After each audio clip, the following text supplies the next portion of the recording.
Numerian was the 53rd Roman emperor, reigning from 283 to 284 AD. The era was marked by political instability, economic decline, military challenges, and frequent changes in leadership. Numerian's brief reign, overshadowed by the circumstances of his death and the state of the empire, remains an intriguing episode in Roman history. Numerian was born around 253 AD, likely the son of the future Emperor Carus, a former military officer. His mother's identity is not definitively known, but it is assumed she was of noble background. His early life is mostly obscure, but it is clear that he was groomed for leadership from an early age. By the time he was in his late 20s, Numerian was already involved in military affairs. His father, Carus, had risen through the ranks of the army and eventually became emperor in 283 AD, following the death of the previous emperor, Probus. Numerian's role in the empire began to take shape after Carus's accession.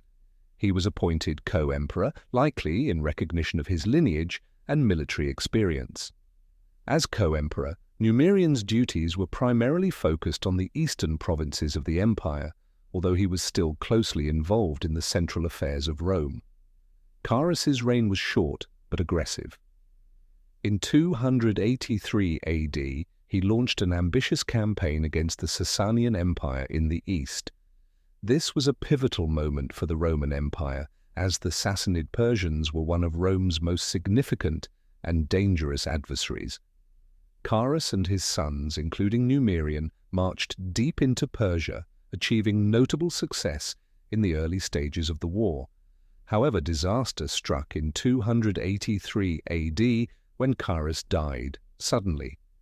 The exact cause of his death remains uncertain, but ancient sources suggest either a lightning strike during a storm or that he was assassinated, possibly by his own soldiers. The sudden death of Carus left Numerian and his brother Carinus to take control of the empire. Following the death of his father, Numerian assumed the throne in 283 AD with the support of the army. His reign was largely defined by his leadership during the ongoing conflict with Persia. However, the situation was complicated by internal political strife and the deteriorating state of the empire. Numerian's most significant challenge was maintaining stability in the east, particularly in the wake of Carus's death. His command was often considered less forceful than his father's, and his leadership style was reportedly more passive. The Roman forces in the east were facing mounting pressure from the Sassanid Empire, but Numerian lacked the decisiveness of Carus to secure a clear victory. At the same time, Numerian's reign was marred by the continued struggles of the empire's central authority. The Roman Empire, during the 3rd century, was plagued by constant military crises, rampant inflation, and frequent usurpations by military leaders. Roman legions often favored military commanders from among their ranks, leading to civil wars and instability. Numerian's leadership also faced challenges from his own generals. Among them was the influential general Arrius Aper, who commanded a significant portion of the imperial army. Aper had initially gained Numerian's trust, but as the emperor's reign wore on, tensions between the two began to rise. Numerian's reign came to a sudden and mysterious end in 284 AD.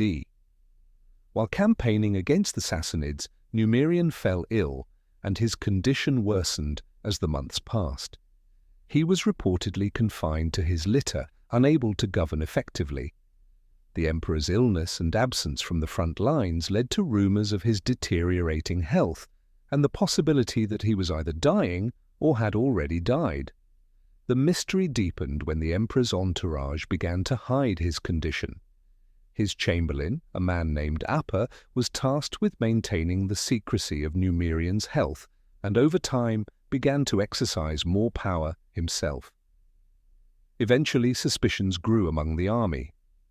When the imperial entourage reached the city of Bithynia in Asia Minor, a group of soldiers, led by the officer Diocletian, broke into the imperial carriage and discovered the emperor's lifeless body. The cause of Numerian's death was officially declared to be the result of a natural illness, but there were rumors that Aper had been involved in his assassination. It was said that Aper had grown ambitious and saw an opportunity to seize power.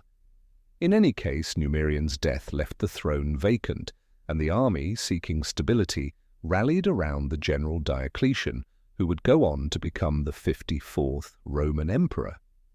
Diocletian's rise to power marked the end of Numerian's brief and troubled reign. Following the discovery of Numerian's body, Aper was immediately executed by the soldiers, and Diocletian was declared emperor. Diocletian's ascent to the throne would ultimately lead to the restoration of order within the Roman Empire and the beginning of a new era of governance known as the Tetrarchy. Numerian's death, along with the political instability that defined his reign, set the stage for Diocletian's reforms. These reforms would have lasting effects on the empire, including the division of the empire into East and West, and the stabilization of the military and financial systems. While Numerian's time as emperor was brief, his death served as a pivotal moment that led to significant change. Numerian's reign, although short and largely overshadowed by the larger events of his time, exemplifies the challenges of leadership during the crisis of the 3rd century. His inability to decisively navigate the military and political turbulence of the empire contributed to his downfall. The mysterious circumstances surrounding his death only added to the intrigue of his reign, but ultimately it was the rise of Diocletian that brought stability to the Roman Empire. Although Numerian is not remembered as one of the more notable emperors, his reign highlights the fragility of imperial power during a chaotic period in Roman history.